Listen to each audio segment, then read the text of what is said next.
আসসালামু আলাইকুম, সবাইকে শুভেচ্ছা জানাচ্ছি মাসুম মাহবুব। প্রিয় দর্শক, বাংলাদেশের রাজনীতি টালমাটাল হচ্ছে ক্রমান্বয়ে।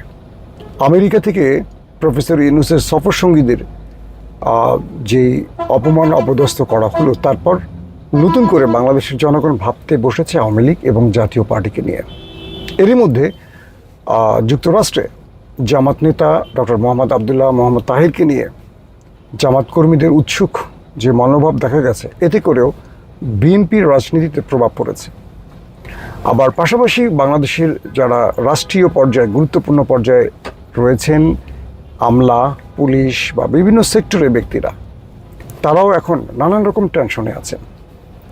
কদিন ধরে যাদের সাথে আমার কথা হচ্ছে, সেটা আমাদের আমলাদের কথা বলছি, সচিবালয়ের বা সচিবদের সাথে, পুলিশদের সাথে, ঊর্ধ্বতন কর্তৃপক্ষের সাথে, মানে পুলিশের, তারা প্রত্যেকেই একটি প্রশ্ন করেন, ফেব্রুয়ারিতে নির্বাচন হচ্ছে?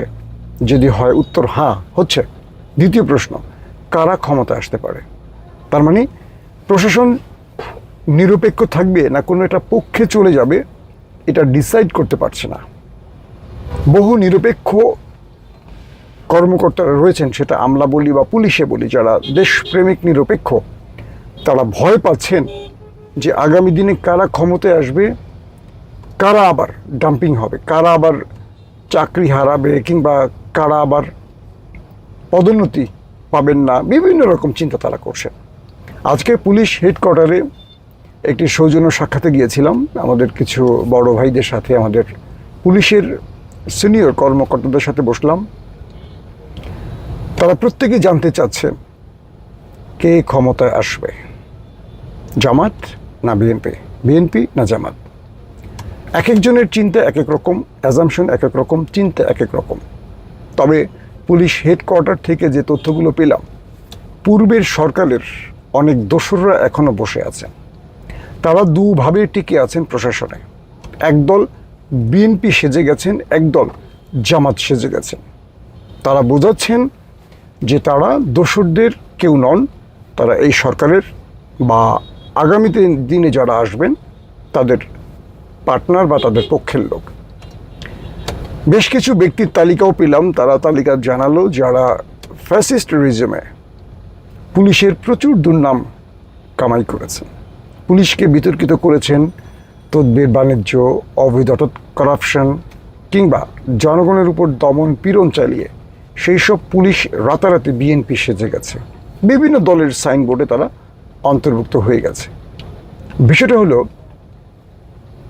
কেউ বিএনপির পক্ষে স্লোগান দিলি বিএনপি হবে না, কেউ জামাতের পক্ষে স্লোগান দিলি জামাত হবে না।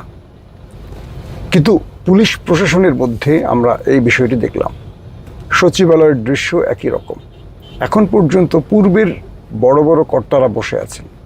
তারা বসে আছেন কিভাবে? বর্তমান সরকারের যারা উপদেষ্টা আছেন, সিনিয়র সচিব লেভেলে আছেন, বা গুরুত্বপূর্ণ যারা পদায়ন করেন বা যারা এই দোসরদের চিহ্নিত করে শাস্তি দেবেন, এদের প্রত্যেককে টাকার বিনিময়ে কিনে ফেলা হয়েছে। সবচেয়ে বিপজ্জনক বিষয়টি হলো যে আমাদের উপদেষ্টাদের মধ্যে অধিকাংশ উপদেষ্টাদের বিরুদ্ধেই অভিযোগ আসছে যে তারা দুর্নীতির সাথে জড়িয়ে গেছেন। এক একজন হাজার কোটি টাকা লোপাট করেছেন, দেশের বাইরে পাঠিয়েছেন। এই অভিযোগ সত্য কি মিথ্যা, তার চেয়ে বড় জিনিস, বাংলাদেশ বিপ্লবের পরবর্তী যে সময়টি পার করছে, সেই সময় আমরা দেখতে পাচ্ছি প্রত্যেকটা জায়গায় অনিয়ম ছড়িয়ে পড়েছে।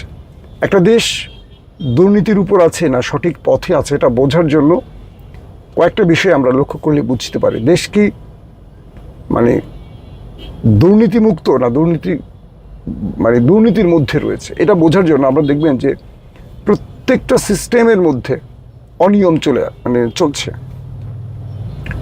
আমরা নিয়োগ প্রক্রিয়া বলি, পদোন্নতির কথা বলি, বিভিন্ন ক্ষেত্রে এখন ভরপুর দুর্নীতি চলছে। আমাদের অনেক তরুণ উপদেষ্টা আছেন, যাদের নাম বলতে চাই না, তারা বুঝে নিয়েন, তাদের বিরুদ্ধে অভিযোগ আসছে হাজার কোটি টাকা লুটপাটের।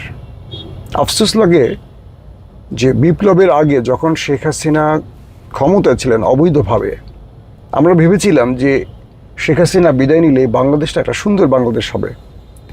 আমরা ভেবেছিলাম যে এমন একটি সরকার আমরা প্রতিষ্ঠিত করব, যে সরকার বাংলাদেশের মানুষের জন্য কাজ করবে, দেশের জন্য কাজ করবে। দুঃখজনক হলেও সত্য, যে বাংলাদেশ সত্যিকার অর্থে ফাইটার জন্ম দিয়েছে, লড়াকু মনোভাবের মানুষ জন্ম দিয়েছে, বাংলাদেশ সৎ মানুষ জন্ম দিতে পারেনি। এই দেশকে আসলে আন্দোলন করে ফ্যাসিস্ট হটানো যাবে, কোনো সরকার পতন ঘটানো যাবে, কিন্তু এই দেশ 54 বছর ধরে একটি জিনিস মিস করছে, সেটা হলো সৎ মানুষ। পুলিশের মধ্যে যারা সৎ মানুষ তাদেরকে বসিয়ে রাখা হয়েছে, মানে গুরুত্বপূর্ণ পদ দেওয়া হচ্ছে না, কারণ তিনি উপরস্থ অফিসারকে বড় অঙ্কের টাকা দিতে পারছেন না, তাই তিনি একই জায়গায় পড়ে আছেন। আবার যারা ফ্যাসিস্টদের দোসর কিংবা ফ্যাসিস্টদের দোসর না, ধরেন বিএনপি জামাতেরই অনুষঙ্গ, কিন্তু তারা আওয়ামী লীগ আমলেও আওয়ামী লীগ সেজে অঢেল টাকার মালিক হয়েছেন, তারা কি করছেন এখন? এই টাকাগুলো উপরস্থ অফিসারকে দিচ্ছেন, ভালো ভালো পদে নিয়ে নিচ্ছেন। আজকে দুজন ডিআইজি লেভেলের ব্যক্তি খুব আফসোস করে বললেন যে বিগত সময় থেকে আজ অবধি আমি এখানেই এইভাবেই আছে। আমার একটা অপরাধ, সেটা হলো আমি নামাজ পড়ি, আর দ্বিতীয় অপরাধ আমি দুর্নীতির সাথে আমার নিজের নামটা জড়াই নাই, তাই আমাকে একটা বিশেষ দলের অংশীদার করে ফেলেছে, কারণ নামাজ এবং সৎ মানুষ ওই একটি দলেরই হবে। আসলে তা না। বাংলাদেশের এমন কোনো দল নেই যে দলের মধ্যে কারাপ্টেড লোক নাই। হ্যাঁ, কম বেশি ওই দলের 90 জন, এই দলে হয়তো 5 জন। এই একটি বিষয়। আরেকটি বিষয় দেখলাম যে বহু ব্যক্তি আছেন আওয়ামী লীগের আমলে খুব ক্ষমতাবান ছিলেন, মাঝখানে তারা লুকিয়ে ছিলেন, কিন্তু এই আমলে তারা উপদেষ্টাদের বা সচিবালয়ের বড় বড় কর্তাদের যেখানে যেভাবে ম্যানেজ করা উচিত তাদেরকে ম্যানেজ করে তারা টিকে গেছেন। এখন তারা ভরপুর দুহাতে কামাই করছেন। এই যে পুলিশ নিয়ে কথাটা বললাম, যে হাসিনা পালিয়ে যাওয়ার পর আমরা ধরে নিয়েছিলাম ইউনূস সরকার পুলিশের মধ্যে একটা বড় রকম সংস্কার করবেন, তিনি করেননি। এখন পর্যন্ত দুর্নীতিবাজরা পুলিশের গুরুত্বপূর্ণ পদে আছেন। আবার ভালো ভালো অফিসারগুলোকে সরিয়ে দেয়া হচ্ছে, যারা সৎ অফিসার তাদেরকে শাস্তিমূলকভাবে সরিয়ে দেয়া হচ্ছে, কারণ তারা যেহেতু দুর্নীতি করেন না, সেহেতু তার সঙ্গে যারা আছেন পুরো টিম দুর্নীতি করতে পারে না, আর তার বসও মাসোহারা পান না, তাহলে তাকে বসিয়ে রাখবেন কেন? মানে একটা বিষয় আমার কাছে মনে হয়েছে আজকে পুলিশ হেডকোয়ার্টারে গিয়ে, এই দেশের প্রতিটি ব্যক্তি যেন অপেক্ষায় থাকেন কে কার চেয়ে বেশি লুটপাট করতে পারেন। একটা দেশ, গরিব একটা দেশ দাঁড়িয়ে আছে, এই দেশটাকে যে যার মতো লুটপাট করে ফোকলা করে দিচ্ছেন। এটা হলো দেশপ্রেম আমাদের। আমরা হাসিনাকে সরিয়ে ভেবেছিলাম যে আমরা একটা বড় বিজয় অর্জন করেছি। আসলে আমাদের এখনকার যে লড়াইটা, এই লড়াইটা হবে দুর্নীতির বিরুদ্ধে। আমার মনে হয় যে আমাদের একটা বড় যুদ্ধে নামতে হবে, সেটা নাম হলো দুর্নীতির বিরুদ্ধে যুদ্ধ। কারণ হাসিনাকে আমরা যে কারণে সরিয়েছি সেই কারণ এখনো বিদ্যমান রয়েছে। হয়তো বা গুম খুন ক্রস ফায়ার হচ্ছে না, কিন্তু হাসিনার দোসররা হাজার হাজার কোটি টাকা নিয়ে যেমন দেশ ছেড়ে পালিয়েছে বা দেশের বাইরে পাঠিয়েছে, এখনও সেটা অব্যাহত আছে। আরেকটা বিষয় হলো আমাদের প্রত্যেকটা উপদেষ্টার আয় ব্যয়ের হিসাব দেখতে হবে। আমাদের উপদেষ্টারা দেশের বাইরে আদৌ অর্থ পাঠাচ্ছেন কিনা, তাদের বিরুদ্ধে যে অভিযোগ আসছে যে তারা হাজার হাজার কোটি টাকা লুটপাট করেছেন, তরুণ উপদেষ্টা থেকে শুরু করে প্রত্যেকটা উপদেষ্টার বিরুদ্ধে অভিযোগ আসছে। ইভেন ডক্টর ইউনূসের বিরুদ্ধে অভিযোগ আসছে, তিনি তার পরিবারকে এখানে এস্টাবলিশ করেছেন, তার প্রতিষ্ঠানের লোকদেরকে এস্টাবলিশ করেছেন, তিনিও নাকি বিভিন্ন রকম কারাপশনে জড়িয়ে গেছেন।